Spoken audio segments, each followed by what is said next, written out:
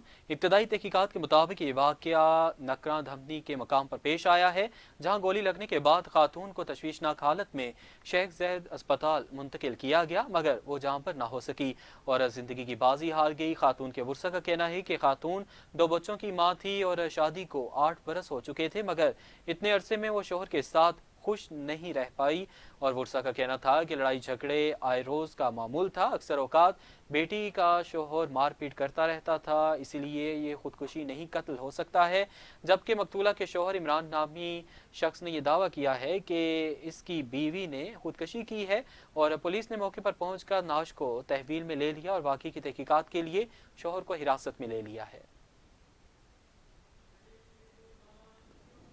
راولپنڈی میں پسند کی شادی 4 افراد کی جان لے گئی۔ بحریہ ٹاؤن فیز 3 میں گزشتہ رات فائرنگ کے نتیجے میں 4 افراد قتل جبکہ 3 افراد شدید زخمی ہوئے۔ ذرائع کے مطابق بحریہ ٹاؤن فیز 3 میں 2 گروپوں کے مابین تصادم ہوا۔ تنازع کی وجہ پسند کی شادی بتائی جاتی ہے۔ شہزاد نامی شخص کی بہن نے اہل خانہ کی مرضی کے خلاف نوید نامی شخص سے پسند کی شادی کی، جس پر لڑکی کے بھائی شہزاد نے نوید کے گھر اپنے ساتھیوں کے ہمراہ جا کر فائرنگ کی۔ جواب میں نوید نے بھی اپنے حامیوں کے ساتھ فائرنگ شروع کر دی۔ شہزاد اور اس کے حامیوں کی فائرنگ سے 2 افراد جبکہ جواب میں نوید کے حامیوں کی طرف سے کی گئی فائرنگ سے ایک شخص موقع پر جاں بحق جبکہ 3 افراد زخمی ہوئے۔ ایس ایچ او تھانہ لوئیبیٹ نے نفری کے ہمراہ موقع پر پہنچ کر نعشوں کو اپنی تحویل میں لیتے ہوئے اپنی نگرانی میں پوسٹ مارٹم کروایا، جبکہ بعد میں گرفتاریوں کے لیے پولیس نے چھاپوں کا آغاز کر دیا۔ ذرائع کے مطابق کہ دونوں گروپوں کا تعلق آزاد کشمیر کے ضلع مظفرآباد اور باغ سے ہے۔ قتل کی اس واردات کے بعد بحریہ ٹاؤن فیز 3 میں خوف و ہراس پھیل گیا۔ اس علاقے کو انتہائی محفوظ علاقہ تصور کیا جاتا ہے، لیکن اس واقعے کے بعد سیکیورٹی کے معاملات پر بھی کئی سوالیہ نشان اٹھ گئے۔ انسداد منشیات مہم کے سلسلے میں پولیس تھانہ سمانی چوکی نے منشیات فروشوں کے خلاف کارروائی کرتے ہوئے 2 ملزمان گرفتار کر لیے۔ بھاری مقدار میں منشیات برآمد، ملزمان کے خلاف مقدمہ درج کر لیا گیا۔ ذرائع کے مطابق ایس ایچ او پولیس تھانہ سمانی چوکی مہتاب اسلم نے additional S H O Iftikhar Hussain Shah اور دیگر کے ہمراہ کارروائی کرتے ہوئے بنڈالہ موڑ کے رہائشی ملزم محسن اسلم سے 520 گرام چرس اور 25 گرام آئس برآمد کرتے ہوئے ملزم کو گرفتار کر لیا۔ پولیس کے مطابق ملزم عرصہ دراز منشیات کا کام کر رہا ہے اور قبل ازیں پولیس نے کارروائی کرتے ہوئے چوکی کے رہائشی ملزم عدنان ظفر کو گرفتار کرتے ہوئے اس کے قبضے سے 80 گرام چرس برآمد کی۔ دونوں ملزمان کے خلاف مقدمات درج کرتے ہوئے مزید تفتیش شروع کر دی گئی ہے۔ اہل علاقہ نے پولیس کی اس کارروائی کو سراہتے ہوئے منشیات فروشی کے خلاف مزید مؤثر کارروائیوں کا مطالبہ کیا ہے۔ جموں کشمیر جوائنٹ عوامی ایکشن کمیٹی کے زیر اہتمام پونچھ ڈویژن کی تاریخ کے بڑے افطار ڈنر کا انعقاد کیا گیا۔ افطار ڈنر کی تقریب پوسٹ گریجویٹ کالج گراؤنڈ میں منعقد ہوئی۔ افطار ڈنر سے خطاب کرتے ہوئے ممبر جوائنٹ عوامی ایکشن کمیٹی سردار عمر نذیر کشمیری، ارباب حسین ایڈوکیٹ اور دیگر نے کہا کہ حکومت نے رمضان مبارک میں غریب عوام کو کوئی ریلیف دینے کی بجائے تاجران کو آپس میں تقسیم کرنے کی سازش کی ہے۔ اشیاء خوردنوش کی قیمتوں میں اضافے کے ذمہ دار منڈیوں میں بیٹھے ہوئے بڑے سرمایہ دار ہیں جو ذخیرہ اندوزی کر کے خود ساختہ مہنگائی کا باعث بن رہے ہیں۔ ان کا کہنا تھا کہ جو بھی تاجر ذخیرہ اندوزی یا اشیاء خوردنوش میں ملاوٹ کرے گا اس کا عوامی ایکشن کمیٹی کے ساتھ کوئی تعلق نہیں ہوگا۔ انہوں نے کہا کہ آزاد کشمیر میں دہشت گردی کے نام پر جو ڈرامہ رچایا جا رہا ہے یہ عوامی تحریک کے خلاف ایک سوچی سمجھی سازش ہے۔ حکومت کو واضح کر دینا چاہتے ہیں کہ یہ ریاست آزاد کشمیر ہے جہاں کسی قسم کی دہشت گردی نہیں ہے۔ اگر کوئی دہشت گرد ہے تو وہ آزاد کشمیر کی قانون ساز اسمبلی میں مراعات حاصل کرنے والے ممبر اسمبلی ہیں۔ سرکار باقاعدگی سے بل تو وصول کر رہی ہے مگر پانی نہیں مل رہا ہے۔ اعلیٰ حکام نوٹس لیں اور اس پر مزدور شہریوں کی اپیل۔ راولاکوٹ ہاؤسنگ اسکیم کے رہائشی محمد بشیر کا کہنا ہے کہ میں غریب محنت کش ہوں، شہر میں محنت مزدوری کرتا ہوں اور ہاؤسنگ اسکیم میں کرائے کے مکان میں رہتا ہوں جہاں پانی کا کنیکشن تو لگا ہوا ہے مگر پانی نہیں مل رہا ہے۔ شہری کا کہنا ہے کہ محکمہ آب رسانی والے مجھ سے ہر ماہ پانی کا بل تو وصول کر رہے ہیں مگر پانی فراہم نہیں کر رہے ہیں۔ متعدد بار شکایات کے باوجود ہر ماہ بل موصول ہوتا ہے مگر پانی کا کوئی نام و نشان نہیں۔ شہری نے اعلیٰ حکام سے اپیل کی ہے کہ میرے گھر پر پانی فراہم کیا جائے یا بوگس بلوں سے جان چھڑائی جائے۔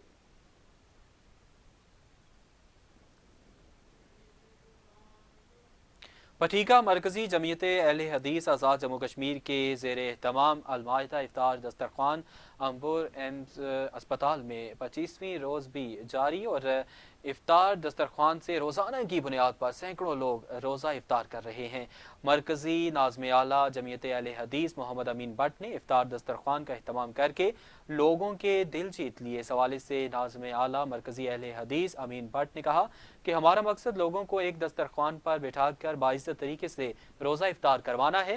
اپنے ہاتھوں سے روزانہ ہم دسترخوان سجاتے ہیں جس پر دور دراز کے لوگ یہاں روزہ افطار کرتے ہیں۔ انہوں نے کہا کہ امبور اسپتال مظفر آباد میں افطار دسترخوان لگانے کا مقصد یہاں بڑی تعداد میں لوگ اپنے مریضوں کے ساتھ اسپتال میں موجود ہوتے ہیں جن کی آسانی اور سہولت کے لیے افطار دسترخوان کا اہتمام کیا گیا ہے۔ افطار دسترخوان کا سلسلہ یکم رمضان مبارک سے لے کر تاحال جاری ہے جو 29 رمضان مبارک تک جاری رہے گا۔ اوورسیز کشمیری رہنما سپوت بھمبر چودھری محمد اسلم نے چنار free dialysis centre Barnala branch کا دورہ کیا۔ ادارے میں پہنچنے پر چنار ٹیم برنالہ نے معزز مہمان کا والہانہ استقبال کیا۔ ریٹائرڈ ڈسٹرکٹ ایجوکیشن افیسر عبد الجمیل جنجوا نے معزز مہمان کو چنار free dialysis centre Bhimber Azad Kashmir کی لازوال خدمات برنالہ برانچ کے قیام اور دیگر اہم امور پر بریفنگ دی۔ اٹلی سے آئے اوورسیز رہنما چودھری محمد اسلم نے ڈائلسس سینٹر بھمبر آزاد کشمیر کی لازوال خدمات کو خراج تحسین پیش کیا۔ برنالہ برانچ کے قیام اور خوبصورت عمارت کی تعمیر پر پوری ٹیم کو مبارکباد پیش کی اور تمام ڈونرز کا شکریہ ادا کیا۔ معزز مہمان نے ڈائلسس سینٹر برنالہ برانچ کے اس عظیم مشن کے لیے خطیر رقم کا عطیہ دیا۔ اس موقع پر ادارے کی جانب سے مہمان کو یادگاری شیلڈ پیش کی گئی۔ اب تک کے لیے اتنا ہی، اجازت دیجیے، اللہ